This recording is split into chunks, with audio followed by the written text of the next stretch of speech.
윤석열, 이제 그 종말이 너무나도 빠르게 다가오고 있습니다.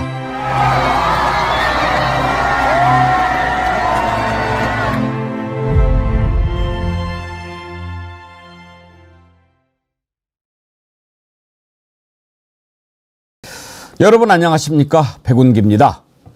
국민의힘의 억지, 아니 발악이 너무 심합니다. 해도 너무합니다. 헌법재판소 탄핵 심판이 너무 빠르다고 딴지를 걸더니 이제는 몇몇 재판관이 우리법 연구회 출신이라고 시비를 겁니다. 헌법재판관 구성이 어떻게 이루어집니까? 국회가 선출한 3명, 대법원장이 지명한 3명, 그리고 대통령이 3명, 이렇게 9명입니다. 대통령이 무려 3분의 1이나 임명할 권한을 갖는 겁니다. 그런데도 이걸 문제 삼으면 혼자 다 해먹겠다는 것 아닙니까? 억지도 정도껏 부려야지요. 민주주의의 기본은 다양성을 존중하는 것입니다. 국민의힘이 점점 민주정당에서 멀어져 가고 있는 것 같습니다. 심지어 오늘 헌재가 마은혁 재판관을 임명해야 한다는 판결이 나와도 임명하면 안 된다고 생떼를 쓰는데 대한민국 헌법 질서를 무너뜨리는 것, 그것이 바로 내란입니다. 생방송 백운기의 정치 1번지 출발합니다. 길었던 설 연휴가 끝나고 정어리몰에서 어떤 상품 준비할까 궁금했는데 아주 신박한 상품을 준비를 했네요. 아귀찜을 준비했습니다. 아귀가 표준말이죠. 그런데 우리가 아구찜 그러니까요. 왠지 아귀찜 하면 좀 덜 맛있을 것 같습니다. 아구찜 하면 더 맛있을 것 같은데. 그런데 아귀찜이요. 우리가 먹으러 가면 사실 콩나물찜 아닙니까? 콩나물만 잔뜩 들어있고 아귀살이 별로 없는 경우가 많은데 이번에 정어리몰에서 준비한 아귀찜은 손질한 아귀만 1kg이랍니다. 그래서 이걸 또 1+1으로 총 2kg을 배송해 드린다고 하는데 이것도 무료 배송으로요.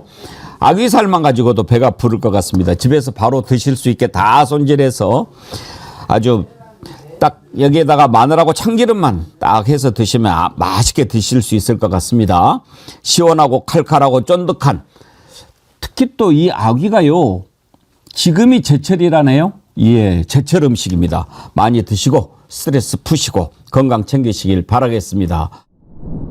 월요일 아침 함께 하실 세 분 패널 소개합니다. 최진봉 성공회대 교수님, 임세은 전 청와대 부대변인님, 양지열 변호사님 함께합니다. 어서 오십시오. 네, 안녕하세요. 네, 먼저 오늘 헌법재판소가 마은혁 재판관 임명해야 한다 이런 판결을 내릴 것 같은데 거기에 대한 얘기부터 해보도록 하지요.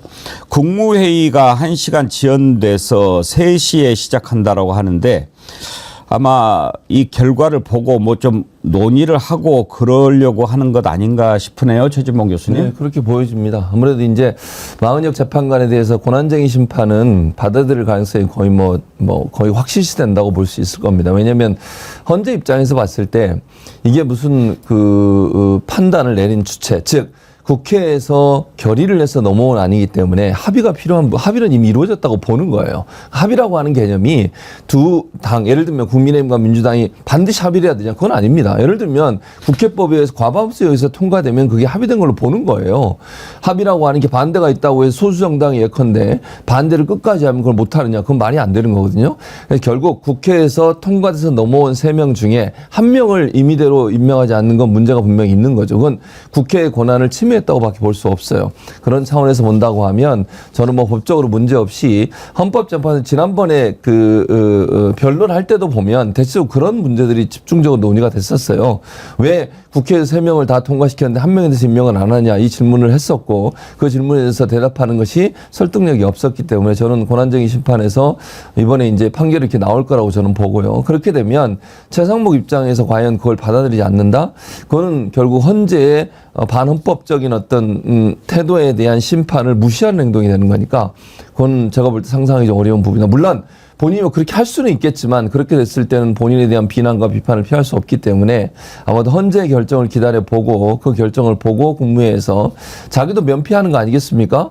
헌재에서 결과 나와서 어쩔 수 없이 한다 이런 뉘앙스로 제가 볼 때는 뭐 임명하는 쪽으로 가지 않을 그렇게 전망을 하는데 그 이유 때문에라도 아마 일부러 회의를 좀 늦춘 게 아닌가 이런 예상 가능하다고 봅니다. 근데 양지열 변호사님, 헌재가 임명해야 한다라고 판결을 내렸는데도 임명하지 않는다. 이것은 상상할 수도 없는 일인데 그 전에 헌재가 임명해야 된다라고 판결을 내리는 그 순간 이미 최상목 대행은 헌법을 위반했다라고 하는 그걸 판결한 거라고 볼 수 있지 않습니까? 네, 맞습니다. 볼 수 있는 게 아니라 정확히 말씀하신 대로 이거 그렇게 하면 안 된다라고 한 겁니다. 그러니까 정확히 말씀을 드리자면 헌법재판소에서 최상목 권한대행에게 자, 대통령 권한대행이라고 하는 사람이 혹은 대통령조차도 이 국회에서 선출한 그 헌법재판관 후보들을 바로 임명하거나 임명하지 않거나 정할 수 있는 게 아니고 거부할 수 있는 권한이라는 게 없습니다.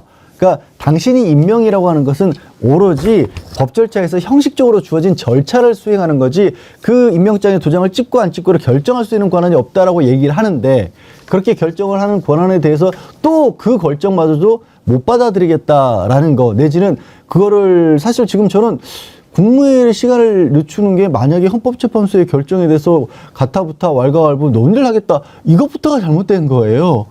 뭐 법무부의 심시어는 이걸 가지고 앞으로 어떻게 절차를 진행하는 게 맞는지 의견을 구하겠다라는 그런 얘기까지 나오고 있는데 이게 전부 다 있을 수 없는 일인 겁니다.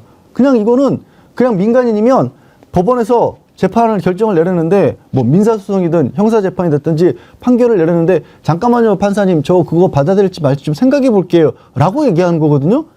그러니까 이게 뭐 극우 내지 보수 내지 뭐 어떤 정치적인 주장을 하더라도 최소한 대한민국이라는 틀은 인정해놓고 그 안에서 뭔가 주장을 해야 되잖아요.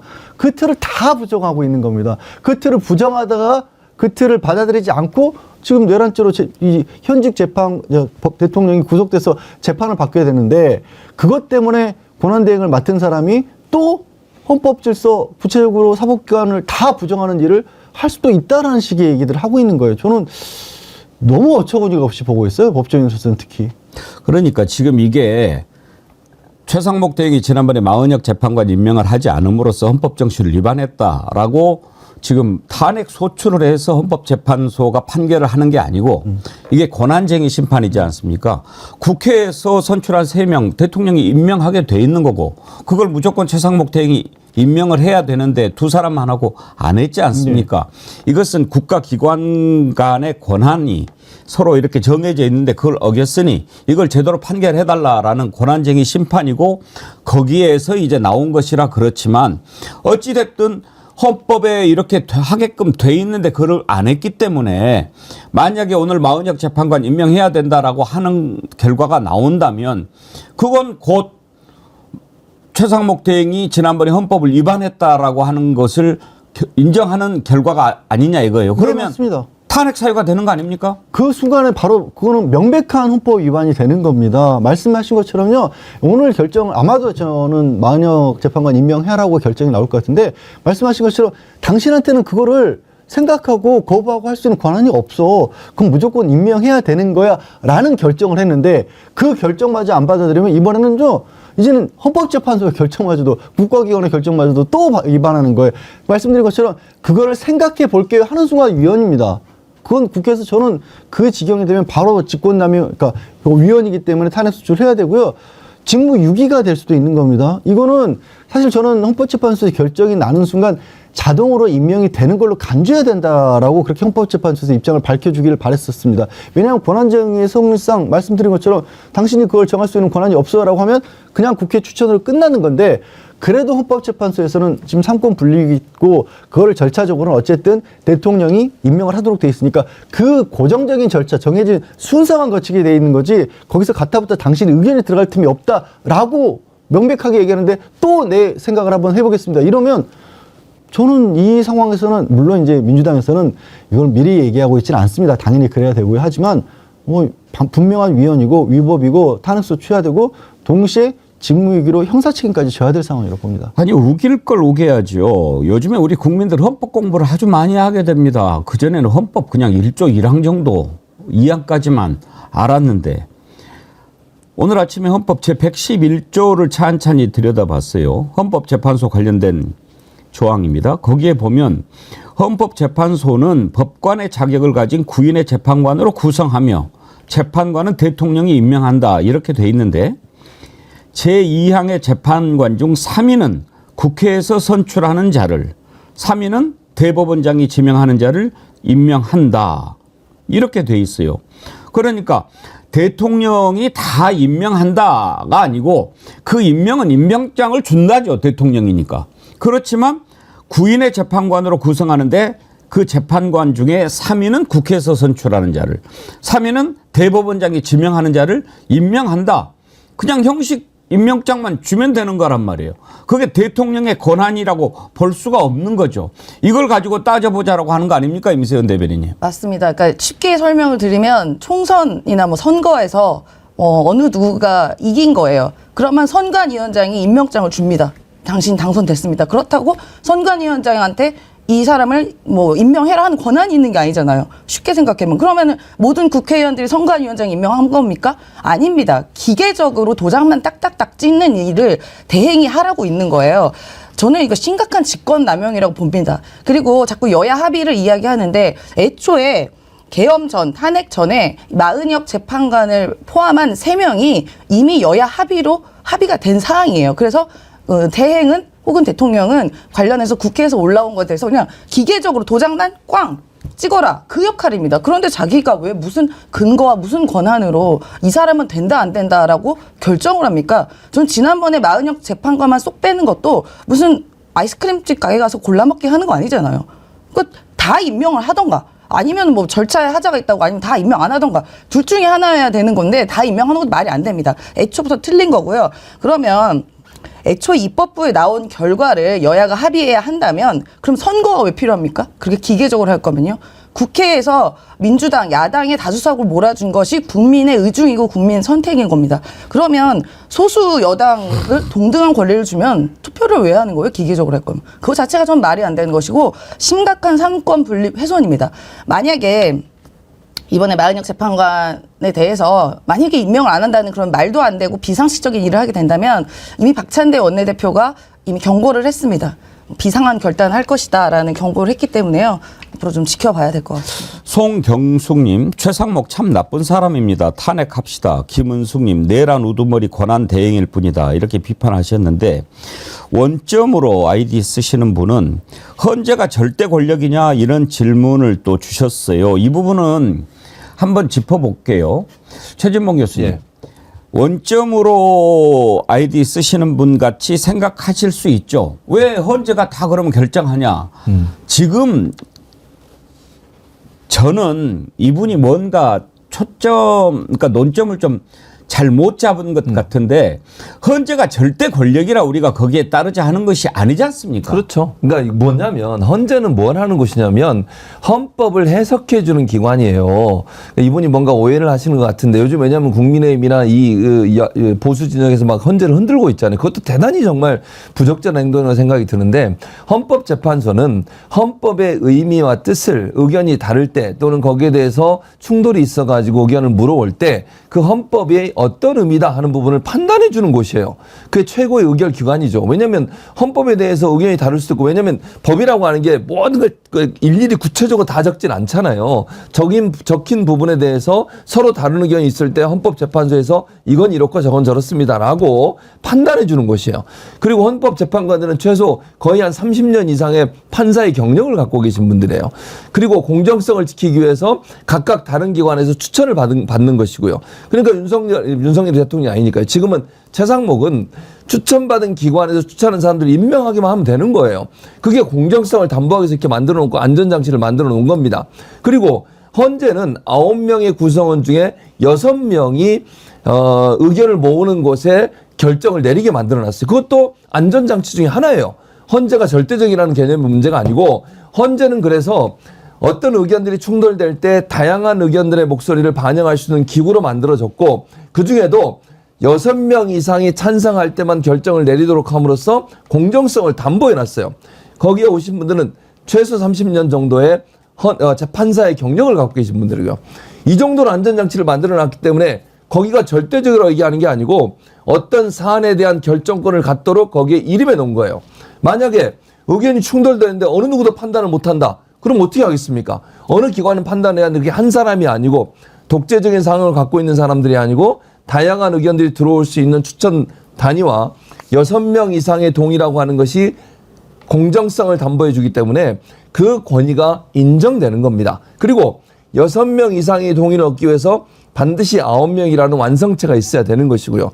이거는요, 대통령 탄핵뿐만 아니라 국민들이나 아니면 어떤 단체들이 헌법적인 부분에 대한 심판이나 아니면 의견을 받아내기 위해서 국민의 권리를 침해받지 않도록 하기 위해서라도 9명이 완성이 돼야 되는 거예요. 그런데 거기에 대해서 무슨 뭐 헌법이 헌재가 절대적이냐 이런 얘기를 하는 것은 타당한 주장이 아닙니다.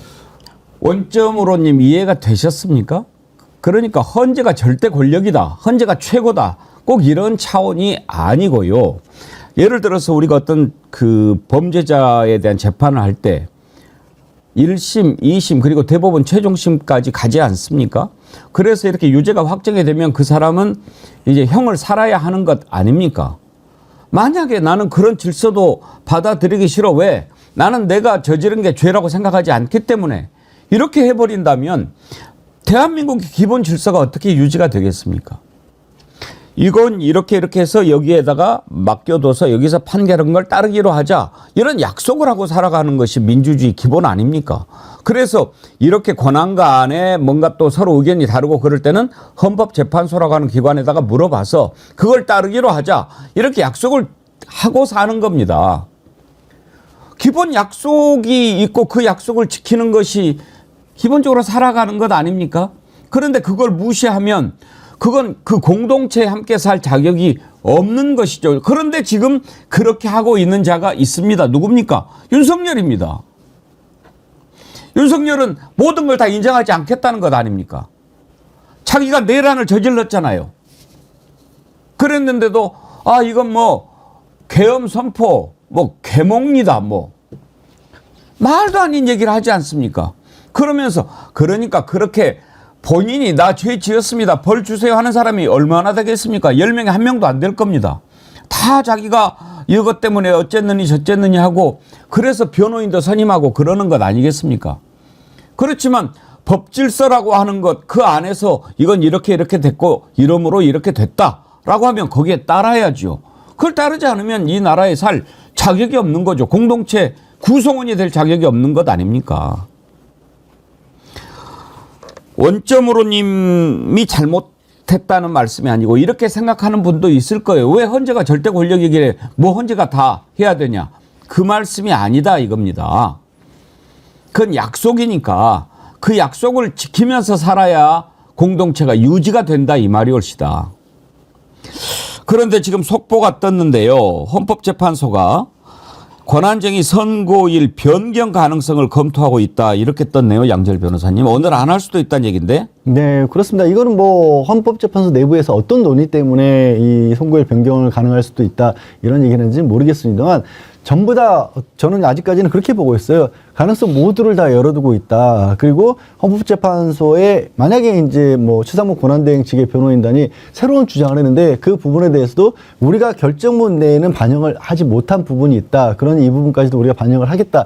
이런 정도의 내용일 수는 있을 것 같습니다. 이걸 가지고 뭐 그 어떻게 보면 지금 이 마은혁 재판관 임명에 대한 가부 자체를 달라지게 이야기한 게 아니라 헌법재판소로서는 저를 봐서는 조금 전에 이제 자세히 설명을 주신 것처럼 최선을 다하는 것 같아요. 그러니까 정말 한 사람이라도 더 오해의 여지가 없게끔 최선을 다해서 그래 이런 주장까지 다 받아들여 줄게. 하지만 우리가 끝까지 다 모든 걸 다 따져봤는데도 불구하고 여기에 대해서는 동의할 수가 없어. 그러니까 우리는 이 입장을 고수할 거야, 이런 결정을 내릴 거야 라는 걸 밝힐 것 같은데 저는 이 속보를 보면서 화가 나는 게 결국 헌법재판소에서 이런 정도까지 양보 아닌 양보를 하게 된 게 지금 국민의힘 쪽 일각에서 국민의힘 쪽에서 정말 또다시 법질서를 완전히 해치는 주장들을 계속해서 하고 있지 않습니까? 헌법재판소에서 그런 권한을 쟁의를 심판할 권한이 없다라는 등 내지는 우원식 국회의장이 절차를 위반했다는 등 다 사실에 맞지 않는 부분인 거거든요. 완벽한 거짓을 들어가면서 이거를 국민들을 호도하고 있고 또 그것 때문에 국민들 입장에서 야 그래도 집권 여당이고 저 사람들도 법조인 출신이고 저 사람도 뭐 다선 의원이고 이런 사람들이 하는 얘기니까 그 검사 출신인데도 불구하고 법 절차 알 거 아니야. 아니요 그런 게 아닌 얘기들을 너무나 뻔뻔스럽게 거짓말을 해요. 있지도 않은 얘기들 없었던 얘기들 예를 들어 단적으로 이런 겁니다. 말씀드린 것처럼 우원식 국회의장이 이 권한쟁의 심판 청구한 것 자체가 잘못됐다고 하는데 지금까지 내내 권한쟁의는 어느 조직이든지 대표하는 사람이 있을 거 아니겠습니까? 어느 회사든지 사장이 있는 거고 그런데 그 사장이기 때문에 회사를 대표해서 내가 이런 절차를 밟겠습니다라고 했는데 당신 누구한테 뭐 직원 중에 하나가 당신 누가 그런 권한을 당신한테 줬어 이렇게 따지기 시작하면요 아무것도 안 돌아가는 겁니다. 그래서 아무것도 안 돌아가는 그런 무법 질서를 만들려고 했던 게 윤석열이라는 사람인 거고 그래서 지금 구치소에 있는 거고 그러면서도 잘못한 거 없다라고 하는데 지금 말씀하신 것처럼요 교도소에 가서 갇혀 있는 사람들 물어보면요 열의 일곱 여덟은 자기 잘못 없다 그래요. 그렇죠. 예. 그런데도 갇혀 있어요. 근데 못 받아들이겠으면 우리 헌법재판소에서 결정 중에서 이런 결정도 있습니다. 대한민국이 가진 국민이 가진 그 거주 이전의 자유 중에는 대한민국을 떠날 수 있는 권리조차 있다. 라고까지 얘기했어요. 못 받아들이겠으면 대한민국 국민으로서 못 사는 겁니다. 근데 제가 정말 화가 나는 건 그 대한민국 국민을 대표해서 국회의원으로서 국회에서 입법부를 차지하고 있는 사람들이 사법부에 대해서 그 법을 자신들이 어찌 보면 권한적으로 자신들이 만들어 놓은 법인데도 그 법조차도 다 부인하는 근거 없는 발언들을 끊임없이 하다 보니까 오죽했으면 헌법재판소에서도 그래도 그래 알았어. 말이 안 되는지 알지만 우리가 당신들 여기까지 다 들어서 결정하게 줄게. 이렇게 나오는 게 아닌가 해서 정말 참 이거 빨리 바로잡지 않으면요. 대한민국 시스템 자체가 흔들립니다. 이런 식으로 계속 가면. 어떻게 보면 지금 이런 논쟁 자체가 의미 없는 논쟁일 수도 있습니다. 지난번에 국회에서 선출한 3명 그냥 최상목 대행이 임명을 해야 되는 거예요. 그걸 하지 않아서 이거 말도 안 되는 짓을 하고 있습니다. 헌법재판소가 좀 판단을 해 주세요라고 보낸 거 아닙니까? 그런데 그거 임명해야 됩니다라고 하는데도 안 한다? 그건 최상목 대행이 국민일 수가 없는 거죠. 그건 대행을 떠나서 말이죠. 착한 악마님 이미 계엄 동조자인데 그걸 신경 쓰겠습니까? 그냥 버티는 거죠. 단이님 초등생도 저런 억지는 안 부립니다.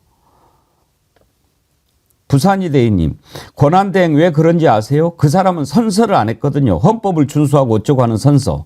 그럴 수도 있겠네요. 지우아빠 헬리님 이번 명절에 친가에 갔을 때 아버지가 농협대 교수로 계시는데 최상목 농협대 총장 시절에 받으셨던 표창장, 감사장 다 치워버리셨더라고요. 너무 수치스럽다고. 말이 안 되는 짓을 하고 있는데 그러면 왜 그러냐. 이게 이제 정당의 역할로 넘어가는 겁니다. 국민들의 의견을 이렇게 수렴하고 또 국민들의 나아갈 방향을 함께 생각해보고 이렇게 하는 것이 정당의 역할 아닙니까? 그런데 지금 집권 여당이라고 하는 국민의힘이 자꾸 말도 안 되는 논리를 가지고 국민들을 혼동시킨단 말입니다. 그러니까 국민들이 어찌됐든 지지하는 정당이 있을 거 아닙니까? 윤석열이 잘못한 건 잘못한 걸 떠나서. 그래 국민의힘을 나는 지지하는데 국민의힘에서 자꾸 그거 잘못된 거야. 이거 잘못이야. 이거 말이 안 돼. 막 그러면 그런가? 이렇게 생각하게 되거든요. 그 짓을 국민의힘이 지금 하고 있습니다. 그 맨 앞장에 권성동 원내대표가 서 있는데 이자가 말도 안 되는 소리를 계속 하는 겁니다. 그러니까 국민의힘 지지자들이 헷갈릴 수밖에요. 권성동 얘기를 한번 들어보시죠.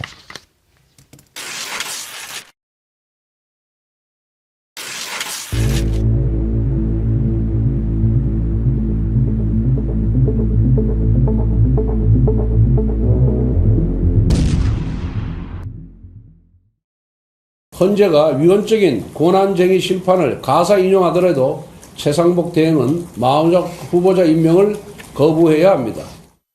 국회의원 의원식이 독단적으로 국회를 참칭한 헌법 위반이자 초법적 권력 남용입니다.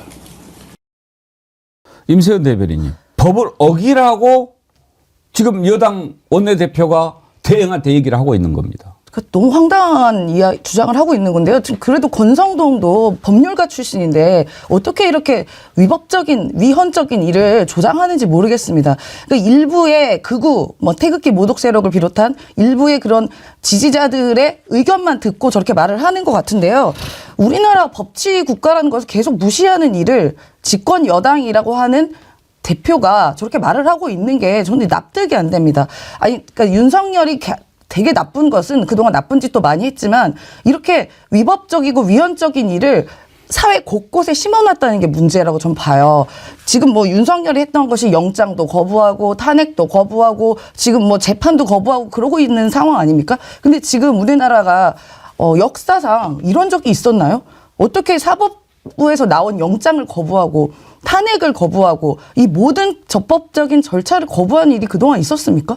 단 한 번도 없었어요. 그 어떤 보수 집권이 집권했을 때도 이런 일이 없었습니다. 그런데 윤석열이 그걸 조장하고 있고 앞에서 맨 앞에서 수계죠. 조장하고 있고 그걸 뒷받침해 주는 것이 지금 권성동 유를 비롯한 국민의힘에 있는 의원들 소수 의원들입니다. 그런데 이게 사회 곳곳에 침투되어 있는 게 저는 매우 위험한 일이라고 봅니다. 아니 어떻게 법적인 걸 어떻게 이걸 거부해요. 저는 이런 게 논쟁이 될 필요도 없는 거거든요. 예를 들어 반대로 생각을 해볼게요. 만약에 문재인 정부 시절에 계엄을 합니다. 그리고 법적인 절차를 다 어겨요. 그리고 영장을 거부하고 사법적인 거 거부했을 때 국민의힘이 어떤 반응을 보였을까요? 가정을 해도 상상이 잘 안 가요. 상상이 안 되잖아요. 아니 이게 그게 논쟁이 될 거리냐고. 당연히 해야 되는 것을 예를 들어 파란 불을 때 길 건너고 나쁜 짓 하지 말고 도둑질 하지 말아야 되는 것에 대해서 논쟁하는 건 뭐가 다릅니까 이게. 저는 그래서 이 윤석열이 사회 곳곳에 정말 이 위헌적인 것을 너무나 당연하게 논쟁의 거리를 만들어 놓은 게 이게 가장 큰 문제다. 그렇게 봅니다. 김일웅님께서 참 정리를 잘해 주셨어요. 대한민국 국민이라면 대전제인 헌법을 수호하고 지키는 것은 기본입니다. 지금 그 기본이 지켜지지 않고 이에 반하는 행태를 보이는 것이 문제라고 다들 말하는 거 아닙니까? 대한민국의 근간이 되는 헌법 그리고 그 헌법을 적용하는 헌재 이 둘을 부정하는 세력은 반체제 세력이라고 봐도 무방한 것 아닙니까? 이런 논점으로 접근해서 문제를 봐야지요. 아주 정확한 지적이십니다. 그러니까 정당이 자유민주주의 기본 질서를 지켜야 된다라고 하는 겁니다. 이걸 지키지 않으면 그건 위헌 정당이 되는 거죠. 그래서 해산을 시키는 것이 우리 법에 나와 있습니다. 그렇게 해서 해산됐던 정당이 있는데 그건 사실 좀 논쟁이 있을 수 있었어요. 과연 그게 위헌 정당 해산 사유에 들어가는가? 그때 권력이 있으니까 막 해버린 거죠. 그러나 지금 국민의힘 하는 거 보면 그야말로 위헌 정당 해산 요소에 딱 들어가는 짓들을 하고 있지 않습니까? 그러면 정당이 이런 식으로 나오면 어떻게 됩니까? 이제 국민들이 헷갈립니다. 특히 기본적으로 소양이 부족하고 또 자기 자신에 대한 성찰이 없는 사람들일수록 더 헷가닥합니다. 그중에 대표적인 자로 저는 요즘에 국민들의 귀를 어지럽히고 있는 전한길이라는 사람 생각합니다. 이 사람이요. 학원에서 한국사를 가르쳐서 유명해진 사람이죠. 이 사람을 역사학자라고 보면 안 됩니다. 왜 역사학자입니까? 만약에 전한길을 역사학자 이러면은 수많은 역사학자들을 모독하는 일입니다. 역사를 연구하고 역사를 공부하고 역사를 성찰했던 사람은 절대 이런 생각을 하고 이런 말을 할 수가 없습니다. 이 자는 그냥 공무원 시험을 보는 수험생들을 상대로 이거 이렇게 풀면 점수가 잘 나와. 이런 문제가 나올 거야. 이런 기술자입니다. 시험 기술자. 그렇게 해가지고 이름이 난 사람이죠. 그런데 마치 자기가 무슨 역사를 아는 것처럼 개 헛소리를 지금 짓거려 대는데 아주 어지러워요. 아주 듣는 귀가 너무 내가 더러워서 씻고 싶어요. 역사라는 말을 이 사람 장사꾼입니다. 이런 자한테 그냥 혹해가지고 유명해졌다고 그 말에 힘이 있습니까? 유명하다고 힘이 있습니까? 나 이 자를 볼 때마다 아주 정말 저는 장사꾼들을 왜 이용을 하는가 속이 터져요. 역사라는 말을 저자 앞에 붙이면 안 됩니다. 장사꾼입니다. 왜? 지금 이렇게 하면서 돈도 엄청 벌고 있다는 거 아닙니까? 어떻게 하는 것이 나한테 돈이 될까? 장사가 될까? 이런 생각만 하는 자 아닙니까? 국민의 귀를 아주 어지럽히고 있습니다. 괴롭지만 우리가 비판하기 위해서 잠깐 들어보시죠. 극단적으로 좌편향적인 국가관을 가지고 이재명과 친분이 두터운 이런 재판관이 과연 공정한 심판을 할 것이라고 믿는 사람이 과연 있겠습니까? 모든 국민들은 이러한 불리한 재판관들의 심판에 성공하지 않을 것이다. 국민들이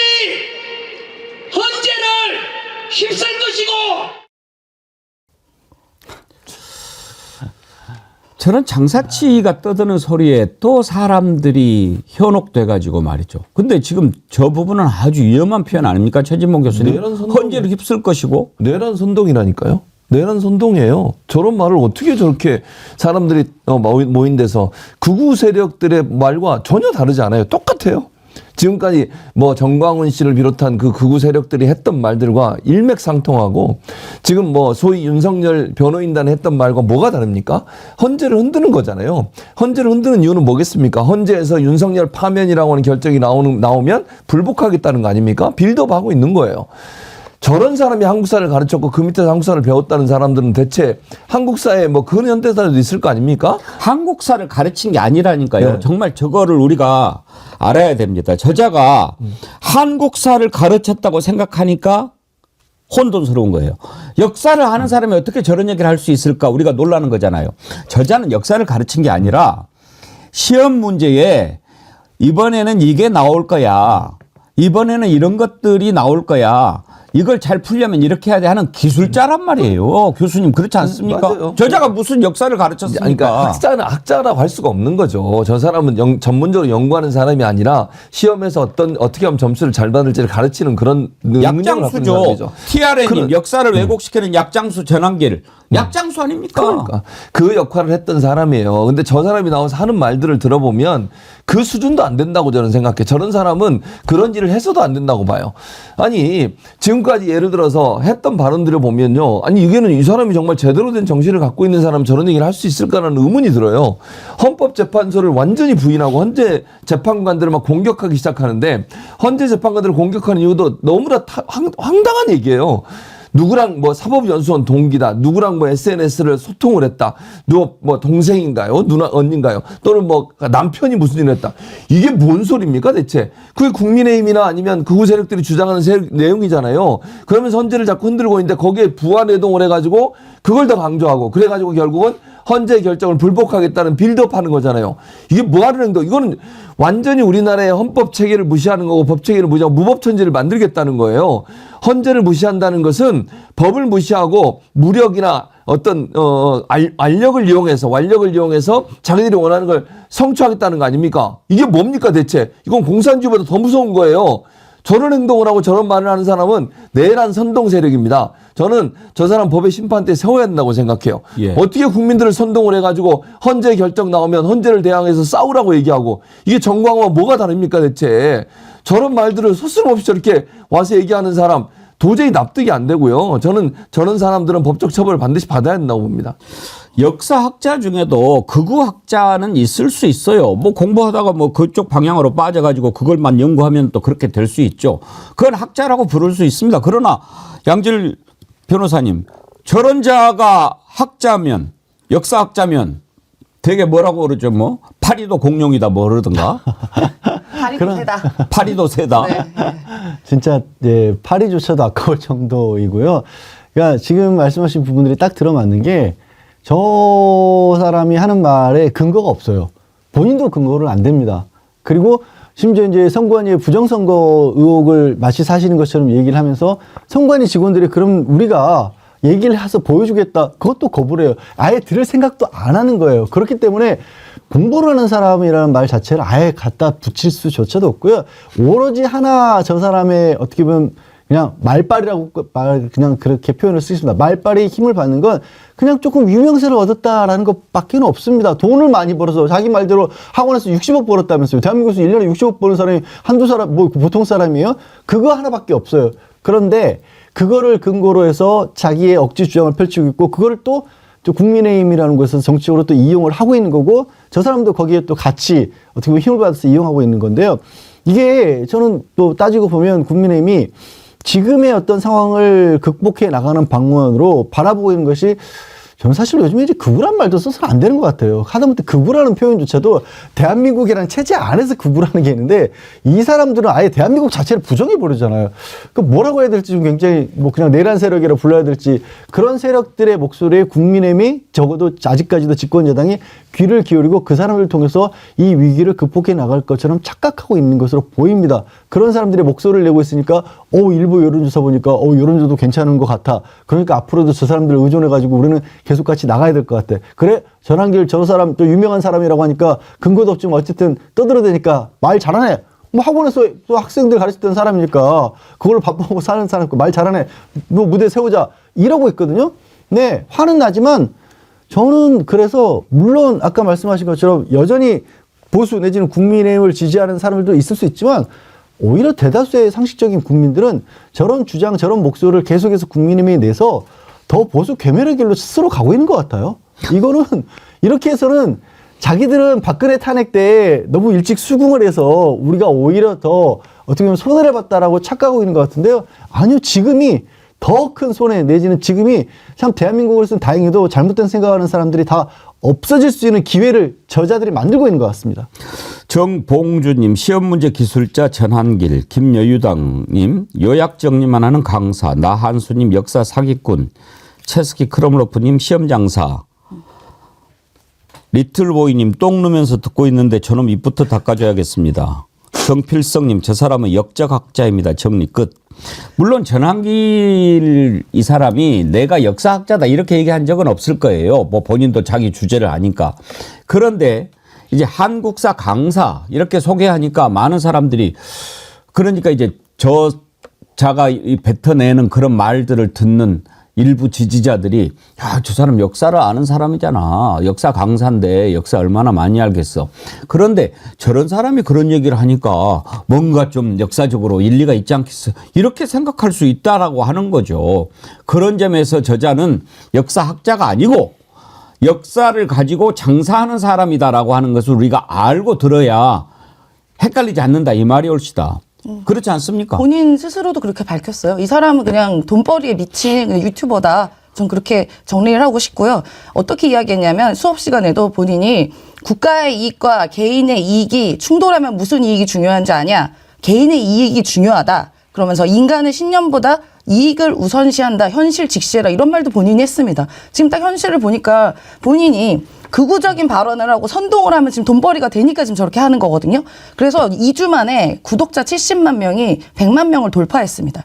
2주 만에 40만 명이 늘었어요. 그런 걸 보고 뭐 슈퍼챗 쏟아지고 하니까 지금 더 극단적으로 이제 이렇게 선동을 하는 것 같은데요. 분명히 전 내란 선동죄로 처벌을 받아야 된다. 그렇게 생각이 듭니다. 지금 윤석열이 계엄했던 이유 중에 본인이 밝혔던 이유가 뭐 종북 세력, 반국가 세력 이런 이야기를 합니다. 그런데 지금 이 윤석열 집단들이 하는 일들이 종북이고 반국가 세력인 짓을 하고 있는 거예요. 지금 법치를 무시하고 헌법을 무시하고 사법기관을 무시하고 또 사법기관을 침탈하고 폭력으로 다 모든 걸 해결하고 하고 뭐 위대한 수령님 만세처럼 윤석열을 찬양하고 하는 일들이 종북과 반국가 세력인 겁니다. 본인들이 지금 자기 고백을 하고 있는 중이에요. 지금 반드시 처단돼야 된다 그렇게 생각합니다.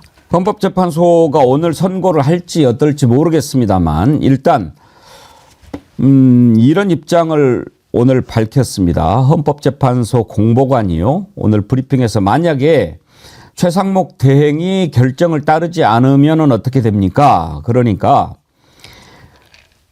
만약에 인용 결정이 나왔는데도 이를 따르지 않으면 이는 헌법과 법률을 위반하는 것이다. 이렇게 헌법재판소가 입장을 밝혔습니다. 헌법재판소가 최종적으로 판단하는 기관이죠. 거기에서 이것은 헌법과 법률을 위반하는 것입니다. 라고 하는 겁니다. 그러는데도 만약에 탄핵을 안 한다? 그러면 그건 국회가 직무를 유기하는 것입니다. 헌법과 법률을 위반을 했는데도 탄핵을 하지 않으면 그건 국회가 직무를 유기하는 것 아닙니까?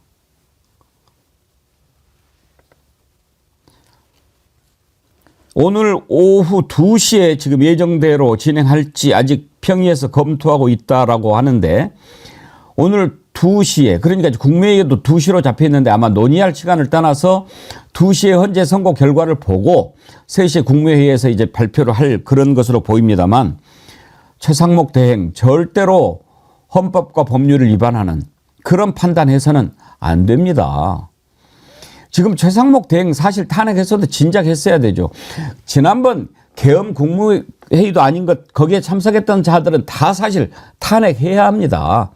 그런데 그나마 정부가 좀 돌아가고 지금 나라가 어렵고 국제 정세도 혼란하니까 그냥 뭐 맡겨놓고 가는 거지.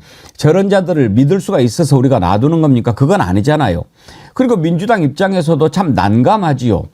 탄핵해야 마땅한데 지금 계속 또 탄핵하면 그렇지 않아도 지금 야당에서 너네 지금 뭐 벌써 집권한 것처럼 막 그렇게 하느냐 이런 판국이고 국민의힘도 지금 지지율 올라가고 민주당도 지금 좀 전전긍긍하는 판인데 오히려 이 자들이 최진봉 교수님 이용해 먹는 것 같아요. 그렇죠. 너네들 어떻게 할 수 있겠어 뭐 이런 거. 네, 맞아요. 그러니까 소위 이제 줄탄핵이라는 표현을 쓰잖아요. 저는 줄탄핵이라는 표현도 적절하지 않다고 생각해요. 잘못하면 탄핵해야죠. 몇 명이든 해야 된다고 저는 보는데 그런 이미지를 만들어내는 거죠. 그래가지고 국정을 마비한다 이따 이 소리하고 이러는 건데 그 이미지가 지금 일정 부분 먹히고 있어요. 그래서 문제라는 거죠. 그러니까 민주당 입장에서도 최상목은 탄핵을 당해도 몇 번을 당했어야 될 그런 위치에 있어요. 행동도 그렇고 그다음에 저 내란 관련해서도 비상계엄 선포 관련해서도 예의표 용지 받아가지고 무슨 일을 했는지 이거 밝혀내야 되거든요. 지금 뭐 예를 들면 내란 특검 같은 계속 거부권 행사하잖아요. 이건 탄핵 사유입니다. 해야 되지만 이게 이제 국민의 여론 때문에 그렇고 또 이 사람이 탄핵되면 누가 온 줄 아세요? 이주호가 옵니다. 이주호가. 뭐 다를 게 뭐가 있겠어요. 그러다 보니까 민주당 입장에서는 뭐 이주호 뭐 부총리가 또 대행을 한다라 하더라도 뭐가 다르겠냐 이러다 보니까 이제 부담감이 있는 거죠, 솔직히. 그런데 오늘 만약 마은혁 재판관에 대한 헌재에서 분명히 얘기했잖아요. 이건 헌법 위반이고 법률 위반이다. 이건 탄핵 사유입니다. 헌법 위반이고 법률 위반이면 중대한 법률적 위반 행위를 한 거예요. 탄핵 사유가 되기 때문에 민주당도 만약 오늘 마은혁 재판관에 대해서 헌재가 인용을 했음에도 불구하고 그걸 잘못됐다고 얘기했음에도 불구하고 그걸 임명하지 않는다? 그러면 이거는 심각하게 고민할 겁니다. 이게 아무리 뭐 논란이 되고 또는 뭐 이주호가 다시 뭐 권한대행을 하더라도 그런 일이 벌어지더라도 이거는 단죄하고 넘어가야 된다고 하는 판단과 의견이 나올 가능성이 있어요. 그러니까 민주당이 대단히 조심스럽게 접근할 거지만 그럼에도 불구하고 마은혁 재판관에 대해서 임명을 안 하는 상황이 벌어지면 이건 심각하게 고민이 들어갈 거고요. 또 뭐 탄핵이 될 가능성도 저는 얼마든지 있을 수 있다. 뭐 제가 단정적으로 얘기할 수는 없겠습니다만 그럴 가능성 지금까지 참아왔는데 이런 중대한 헌법 위반이 있었을 경우에까지도 탄핵을 안 하면 이거는 이제 뭐 전통교 지지층뿐만 아니라 중도층에서 상당히 불만이 높아질 가능성이 있거든요. 그런 차원이라면 민주당도 심각한 고민에 들어갈 가능성이 있다고 봅니다. 지금 박수영 국민의힘 의원, 윤상현 국민의힘 의원 녹취가 준비가 돼 있는데 이런 자들 목소리 들려줘야 됩니까? 그냥 국민들 스트레스 받는데. 아니, 저는 스트레스를 많이 저도 볼 때마다 어처구니가 없어서요. 사실 이걸 뭐 보고 나서 설명드릴 때 좀 죄송스러워요. 이거 왜냐면 야 누가 들어도 말도 안 되는 소리인데 제가 또 거기에 대해서 굳이 뭐 야 네가 변호사라고 뭐 우리도 다 아는 내용이야 라고 하실 만한 거짓말밖에 안 하거든요. 그런데도 불구하고 들으시고 뭐 이 정치 이런 쪽에 좀 잘 모르시거나 관심이 좀 덜 하시거나 혹시라도 국민의힘이라는 쪽에서 내지는 좀 보수 언론이라 이런 거에서 잘못 선전을 하면 야 그게 얼마나 황당한 얘기인지 생각 좀 해봐라 라는 그런 차원에서 한번 보셨으면 좋겠어요. 왜냐하면 지금 나오는 아까 헌법재판소 헌재에서 그 만약에 이번 결정을 존중하지 않으면 헌법 위반이라고 그 헌재 공보관이 얘기를 했다는데 아까 그랬죠 윤세민 소장님이 저희는요 초록불에 길 건너시고요 빨간불에 건너면 안 됩니다라는 얘기를 헌법재판소 공보관식이나 되는 사람이 나와서 얘기한 거예요. 그렇죠. 본인도 얘기하면서도 이렇게 기자가 물어보니까 답하긴 하는데 이런 걸 대답을 해야 돼? 지금 얼마나 웃기는 상황이에요 사실. 딱 그러네요. 예. 네. 진짜. 초등학생 야 헌법재판 재판에 나오는데 안 따르면 어떻게 되는 거예요? 법률 위반이에요. 초록불에서 여러분 어린이 여러분 초록불에만 건너세요. 이 얘기를 하고 있는 거예요 지금. 맞아요. 너무 당연한 이야기를 이 국민의힘과 이 내란 선동자들 때문에 다시 한번 우리가 리바이벌하고 알려줘야 된다는 게 현실이 진짜 너무 참담합니다. 참담해요. 유치원생한테도 이런 거 물어보면 안 돼요. 다 압니다. 아니 어떻게 헌법재판소의 판단을 그럼 듣지 말라고 해요? 공보관이 이거 안 들어도 돼요. 최상목 대행 임명 안 해도 돼요. 이렇게 말을 합니까? 너무 당연한 일을 왜 이런 걸 다시 한번 이야기를 해야 되는 거예요. 저 말도 안 되는 작자들. 구자형님, 저는 민주당이 최상목을 탄핵해도 절대로 역풍이 일어나지 않는다고 생각합니다. 오히려 탄핵을 안 하면 지지자들이 멀어질 거라고 생각합니다. 그런 의견 주셨는데요. 친일 검찰과 친일 경찰 그리고 친일 육사가 버티고 있는 한 저런 자들을 강력하게 처벌할 수 없을 겁니다. 하루빨리 친일의 뿌리를 싹 제거해야 합니다. 구자 형님 슈퍼챗도 함께 해주셨는데 이제 또 친일 문제까지 거슬러 올라가면은 하여튼지 봄이 오면 최진모 교수님 예. 대청소 한번 해야죠. 해야죠. 대청소 해야죠. 해야죠. 지금은 이제 탄핵이 중요하니까 빨리 가능한 한 빠른 시간 안에 이렇게 자꾸 흔들고 있으니까 헌재도 빨리 진행할 거예요. 시간 늘어지면 늘어질수록 헌재에 대한 흔들기는 계속될 겁니다. 마흔역 재판관 임명을 하도록 하고 뭐 이제 될 거라고 저는 보는데 안 된다 하더라도 8명이서 2월 말 3월 초에 반드시 할 거라고 봅니다. 그것이 헌재가 사실은 이런 헌재 흔들기나 불복에 대한 빌드업을 막을 수 있는 방법이라고 생각해요. 시간 끄면 끌수록 전혀 도움이 안 됩니다. 그래서 빠른 시간을 결정 내리고 그리고 조기 대선에서 새로운 정부 들어오면 이런 못된 행동했던 사람들에 대해서 단죄를 해야 됩니다. 저는 유시민 작가가 그런 얘기 했잖아요. 똑같이 당해보면 좋겠다. 그 사람들도. 그러니까 얼마나 그게 잘못되고 얼마나 억울한 일인지를 스스로 당해봐야 돼요. 지금 이렇게 말도 안 되는 주장을 하고 내란을 선동하고 제2의 내란 선동입니다. 국민의힘은 제2의 내란을 선동하고 있는 거예요, 이거는. 아니, 헌재를 흔들어가지고 헌재 재판관들을 공격하고 헌재 재판에서 불복하려는 의도를 갖고 있다? 이게 내란이면 뭐가 내란입니까, 대체? 아니요, 총칼을 들고 하는 건 비상계엄을 통해서 하는 게 내란이라면 우리의 법체계, 사법체계를 무시하고 이 사법체계를 넘어서서 폭력으로 이걸 무력으로 다 무너뜨리라고 주장하는 거, 이게 내란이지 뭡니까? 서부지방법원을 침탈했던 그 세력과 똑같아요. 말로 지금 그렇게 하고 있어요. 그리고 거기에 일부 사람들은 부하 내동을 해가지고 헌재에 대해서 공격을 해야 되고 아까 그런 뭐 질문 나오는 것도 그런 맥락이라고 저는 보거든요. 이게 선동이고 선전선동입니다. 이런 선전선동을 하는 세력들을 가만두면 절대로 안 돼요. 이 사람들은 법치주의도 무시할 사람들이고요. 법과 원칙 대신 무법천지와 폭력성을 가지고서 우리나라를 침탈하려고 하는 시도를 할 수 있는 사람들이에요. 그래서 내란 세력인 겁니다. 이런 사람들에서는 단죄가 반드시 있어야 되고 용서하면 안 돼요. 용서하면 또다시 이런 일이 또 벌어집니다. 통합이 아니에요, 이거는. 통합의 문제가 아니고 법을 세우는 거, 법치주의의 원리를 세우는 겁니다. 법치주의를 세우는 일에 반대하는 어떤 세력도 절대로 용납해서도 안 되고 사면해서도 안 되고 뭐 통합이라는 이름으로 봐줘서도 안 된다. 이거는 명확하게 세워야 우리나라 법치가 세워지는 겁니다. 우리나라의 어떤 그 민주주의의 체계를 세우고 법치주의의 원리를 세우기 위해서는 이런 법에 반대하고 법을 흔들려고 했던 모든 사람들에 대해서 그 책임을 반드시 묻는 일이 일어난다고 생각합니다. 우리가 청소를 왜 합니까? 청소를 하는 이유는요. 이렇게 어떤 뭐 방이 있거나 뭐 책상이 있는데 깨끗하게 정리가 돼 있는 것이 기본 아닙니까? 그게 정상 아닙니까? 정상이 상식이죠. 모든 사람이 다 똑같이 그렇다고 생각하는 가치. 그게 상식이니까. 그런데 이걸 막 어지럽게 막 뭘 널어놓고 뭐 막 흐트려놓고 먼지가 탁 쌓여 있는데 이걸 그냥 놔두고 계속 있으면 마치 그게 정상인 것처럼 착각하게 되죠. 저기는 항상 먼지가 쌓여 있는 곳.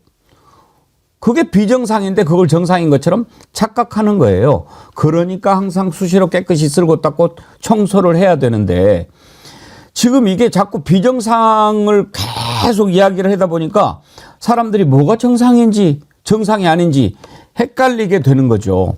그걸 오히려 노리고 있는 것 같아요. 오늘 국민의힘의 권영세 대표, 그러니까 지금 비대위원장이죠. 대표 아닙니까? 권성동 원내대표. 둘이서 윤석열 면회를 간대요. 그러면서 아니 저는 이제 면회 가는 것도 부적절하지만 대표하고 원내대표 지도부 아닙니까?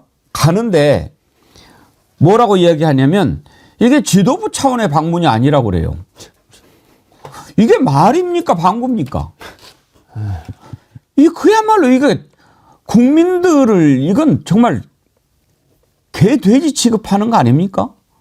아니, 떳떳하게, 우리 국민의힘은 인정 못한다. 윤석열 내란 인정 못한다. 계엄도 잘한 거다. 아예 그렇게 하든지. 그렇게 하고 가겠다. 우리 지도부는 힘을 실어주러. 왜 그 말을 못합니까? 그러면서 그냥 뭐 우연히 비대위원장이랑 원내대표랑 날짜가 겹쳤다. 뭐하고 자빠졌네, 정말. 말이 안 되잖아요. 말이 안 되는 일을 그동안 하고 있어요. 지금도 계속 그동안도 했고 지금도 하고 앞으로도 할 것입니다. 이들은요. 그리고 지도부가 아니라 개인적 차원으로 간 거면 그럼 조용히 가면 되지. 그걸 왜 언론에 알립니까? 그러고 나서 지도부가 안 갔다고 이야기를 해요? 권성동 혼자 가도 이상할 판에 권영세랑 같이 가면서 그걸 지도부가 가는 것이 아니라고 이야기를 하면 아니 이거 참 우리가 적절한 예전에 비유도 안 떠오르네. 잘 생각해 보세요. 일본을 생각하면 돼. 일본의 총리 아베든 이 인간들 있잖아요. 그 공물 바치잖아요. 그러면서 뭐라 그러죠? 맨날 개인 자격으로 보냈다 그래요. 그것도 우리는 비판합니다. 총리예요, 총리. 일본의 총리로 있으면서 그런 행동을 하니까 비판을 받는 거예요. 개인 자격으로 보냈다고 말도 안 되는 소리예요. 자기들이 아니 지금 대표와 원내대표잖아요. 비대위원장이지만 비대위원장이 대표 역할이니까 대표와 원내대표는 나 간다. 대신 개인 자격이야. 이러고 가요? 이게 무슨 말도 안 되는 얘기입니까? 안 가야지 그러면 개인적으로 자기가 얼마나 가깝든 뭐 친하든 뭐가 아니라 자기가 갔을 때 어떤 이미지가 생길지를 생각한다면 개인 자격이라도 안 가는 게 정상이에요. 이게 말도 안 되는 거죠. 이건 나는 개인적으로 간다 하면서 비대위원장 자격으로 가. 이게 뭐냐고요 대체. 아니 제가 볼 때는 그 둘이 가는 건 미리 사전 답사 가는 것 같습니다. 이왕 간 김에 그냥 안 왔으면 좋겠네요. 그 옆방 딱 가시면 되겠네요. 죄송하지만 한 번만 더 들어봅시다. 뭐라고 말도 안 되는 얘기를 했지만 한번 들어보죠.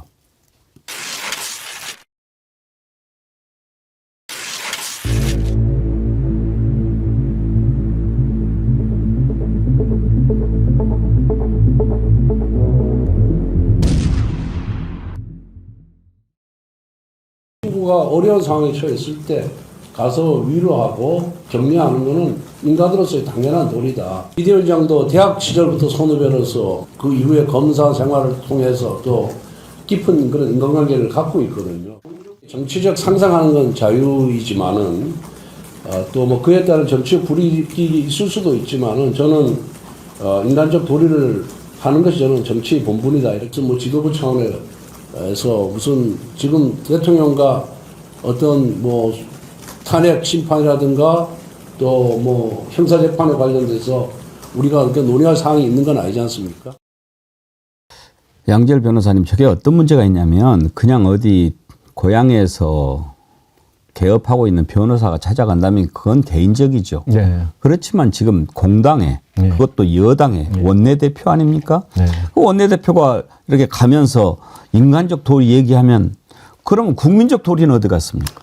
저도 지금 딱 그 말씀을 드리고 싶었던 겁니다. 지금 말씀하신 것처럼 집권 여당의 원내대표, 국회의원들 내부의 대표인 거고 사실상 당대표라고 할 수 있는 비상대책위원장 두 사람이 함께 간다는 건데 그 대상이 내란의 수괴로서 재판을 받게 된 사람입니다. 그 내란의 수괴가 저지른 일 때문에 지금 두 달이 돼가도록 거의 두 달이 돼가도록 국민들이 받은 크나큰 상처가 있습니다. 그게 정치적 상처도 크나크게 있고요. 국가 자체가 굉장히 아직도 위기에 있습니다. 경제 정말 박살이 나다시피 하고 있어요. 지금 자영업자들이 지는 한숨이요. 이게 보통 정도의 일이 아니고 그 작은 자영업자들뿐만 아니라 저는 이제 설 연휴 기간에 좀 기업 쪽에 있는 사람들도 만났는데 기업들도 국가를 대표하고 있는 사람들이 없다 보니까 해외에서 영업이 안 된다라는 거예요. 자기들 이렇게 가다가 수출해놓고 수출 대금도 못 받는 게 아닌가라는 걱정이 들 정도라고 합니다. 그 정도 대한민국을 대표하는 대기업에 있는 사람들이 그런 얘기를 할 정도면 대한민국은 정말 위기거든요. 근데 그 위기를 최대한 빨리 어떻게든지 수습하는 데 앞장서고 그래서 국민들의 진짜 다치고 멍들어 있는 몸과 마음을 조금이라도 보듬어 줄 생각은 안 하고 너 대학 때부터 친구였고요. 원래부터 가까웠고요. 그러니까 인간적으로 가봐야 돼요.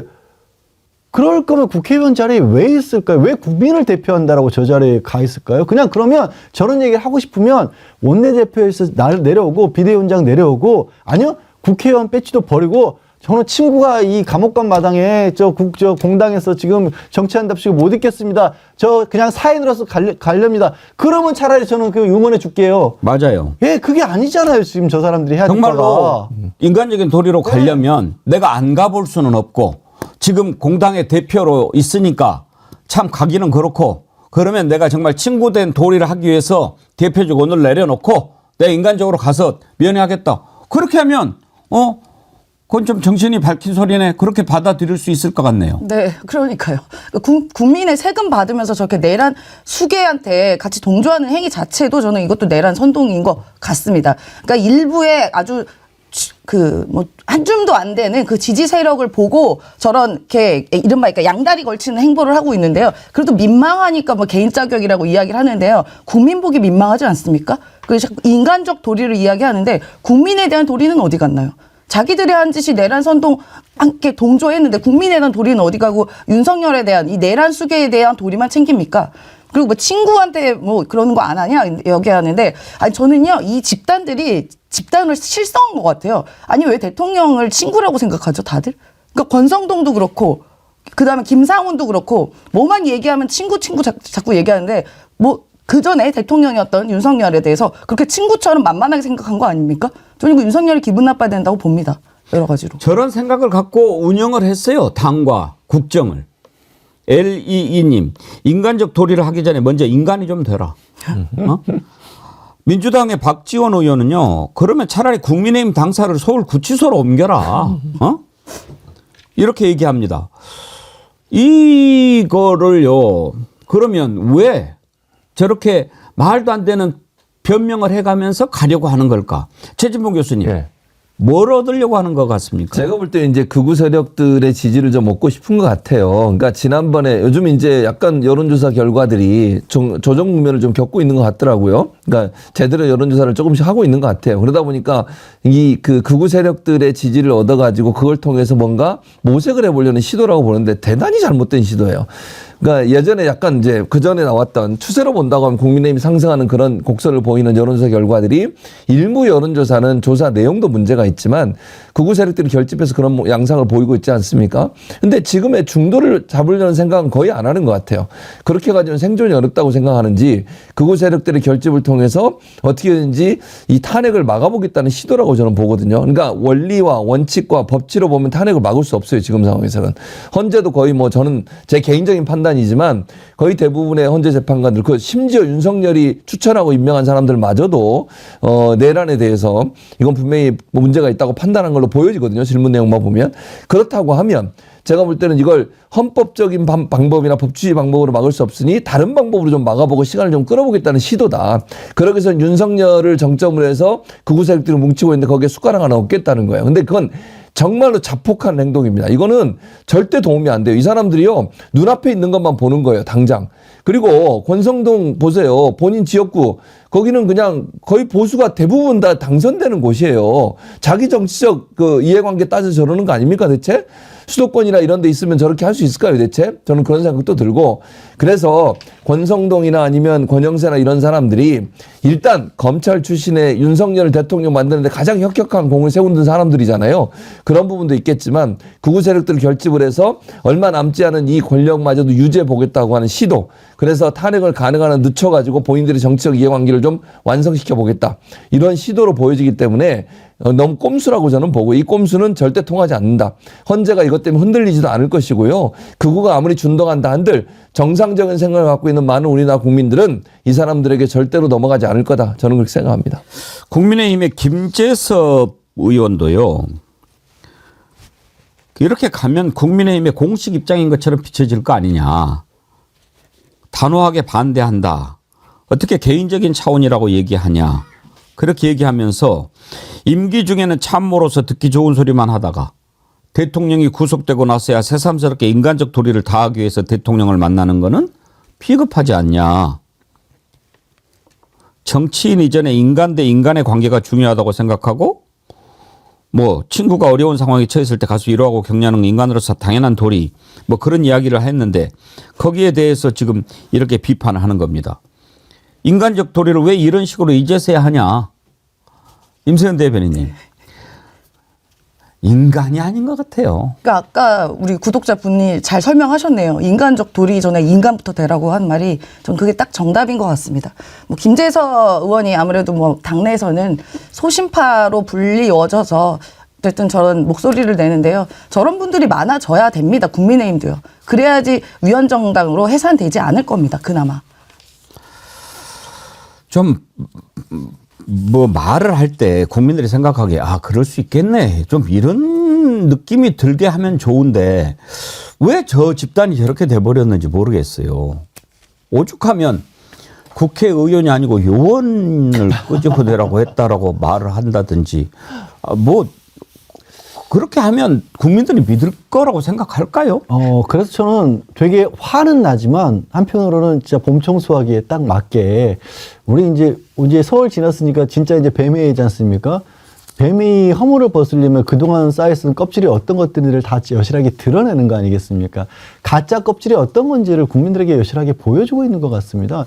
사실요, 이 내란 윤석열의 계엄이 참 이게 극복하기 힘든 이유가 이게 실제로 우리 그런 표현 썼지 않습니까? 친위 쿠데타라고 권력의 정점에 있는 자가 국민들을 향해 총칼을 겨눠버렸기 때문에 여전히 그 주변에 다 권력이 살아있는 거거든요. 내각도 그렇고 여당도 집권당이고 그리고 지금 뭐 지역구에 따라서 차이가 있겠다고 하지만 다선 의원들이 하기 때문에 그리고 윤석열이라고 하는 자가 어차피 이 국민의힘 내에서 잔뼈가 굵은 정치인도 아니었어요. 자기들이 써왔던 간판이었기 때문에 우리가 간판을 잘못 세웠습니다. 국민들께 죄송합니다라고 먼저 정리하는 모습을 보이고 뭐 누가 됐든지 또 새로운 어떤 간판을 들여서 꼼수를 부리더라도 그렇게 새롭게 태어나겠습니다 하면 기본적으로 대한민국의 보수적인 세력이 보수적을 지지하는 사람도 많이 있기 때문에 저는 실제로 또 보수가 또 집권을 연장하라 이럴 가능성도 있었다라고 봅니다. 근데 그 길로 간 게 아니라 그 아스팔트에서 크게 막 소리 지르고 유튜브에서 막 악다구니 쓰고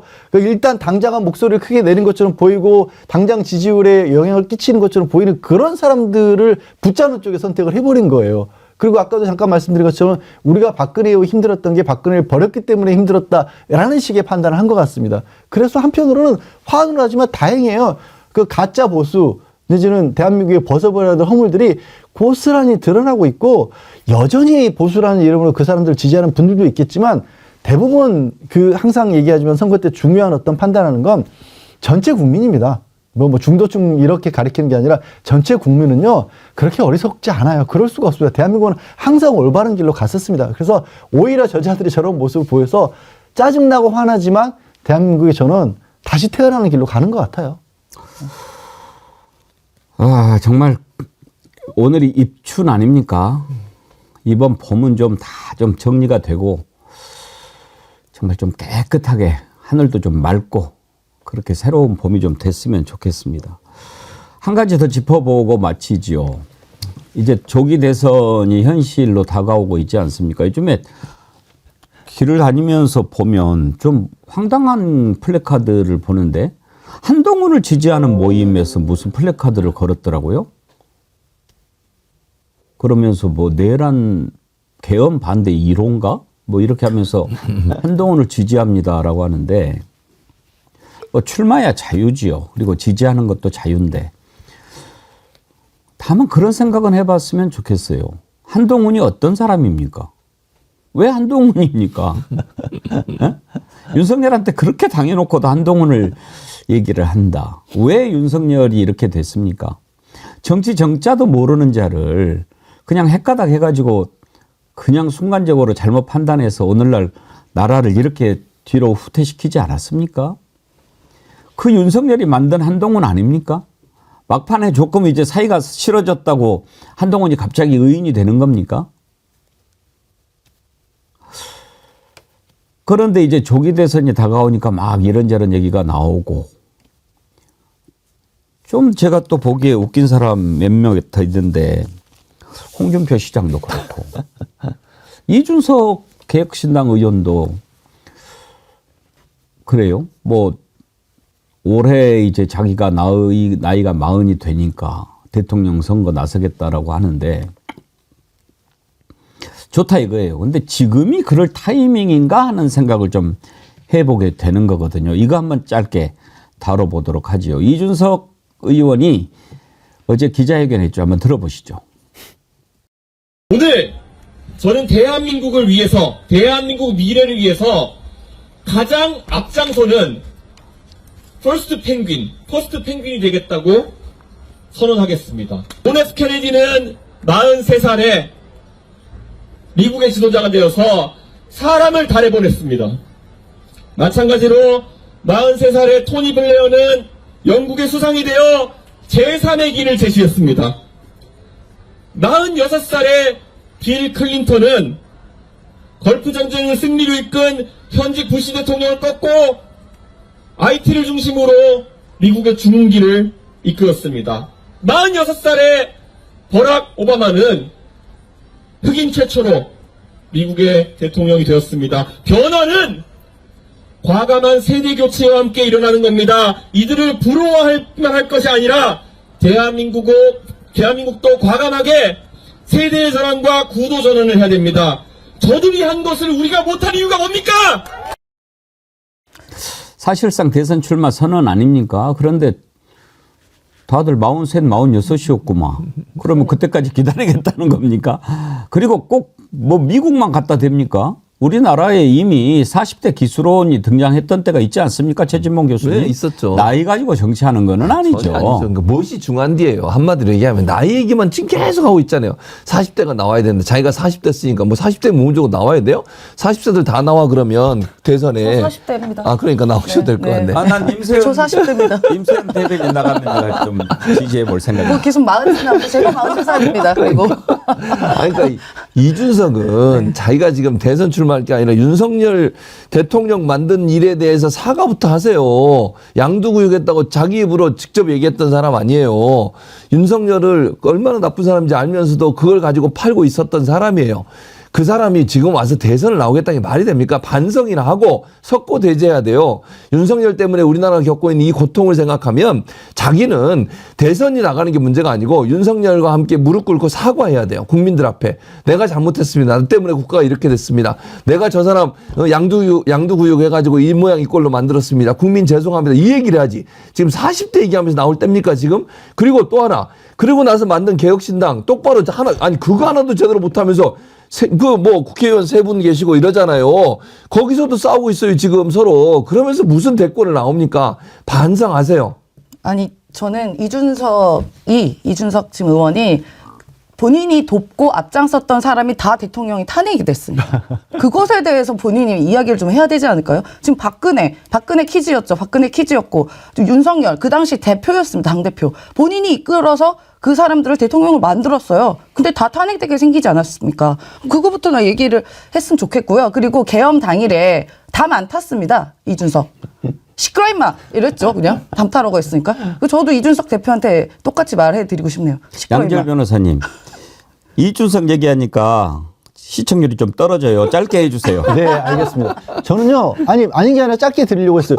이걸 진지하게 얘기할 필요도 없을 것 같고, 대한민국 정치판에 물을 흐리는 그냥 미꾸라지 한 마리인데요. 그 미꾸라지가 아무리 용을 막 바라 그래도 물을 흐릴 수 있을지 모르지만 용은 고사하고요. 뱀도 못 되는 게 미꾸라지입니다. 딱 그 정도라고 저는 봅니다. 예. 정말 귀를 어지럽게 하는 일들이 요즘에 많이 있습니다.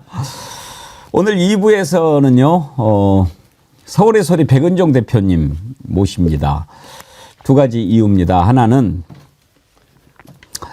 지난 설 연휴 때 우리가 참 특별 방송으로 여러분들에게 함께 이렇게 생각해보는 시간 가지지 않았습니까? 제가 큰 제목을 이들이 있었다라고 했는데 첫 편으로 거리의 영웅들 만나봤죠. 우리 임세은 소장님 나오셨는데 정말 그렇게 거리에서 외쳤던 그 외침이 있었기 때문에 오늘이 있었지 않냐. 그리고 또 정말 온갖 압력과 협박에도 굴하지 않고 진실을 전하려고 하던 저널리스트들이 있어서 그런 저널리스트들 만나봤고 또 이제 집회 현장에서 우리를 하나로 묶었던 그 소리꾼, 거리의 소리꾼 백금열 선생 이렇게 만나보지 않았습니까? 그래서 그 연장선상에서 정말 응징 언론으로 출발해서 이제 대안 언론으로 구축하고 있는 서울의 소리 백은정 대표 한번 만나보자 하는 게 있고 제가 이번에 이렇게 유튜브를 보다가 막 웃었던 게 있는데 백은정 대표가 정백택 씨인가? 네네. 그분이랑 같이 이렇게 하는데 윤석열을 막 혼내는 게 있어요. 너 이놈아 거기서 정말 사람이 돼서 나와라 막 그래서 슬기로운 감방 생활 어떻게 하면 좋은지 그런 것도 좀 들려드리면 좋을 것 같아서 오늘 모셨습니다. 여러분들 2부도 많이 기대해 주십시오. 1부 함께해 주신 최진봉 교수님, 임세은 대변인님, 양재열 변호사님 입춘 대기를 하십시오. 네. 예, 감사합니다. 감사합니다.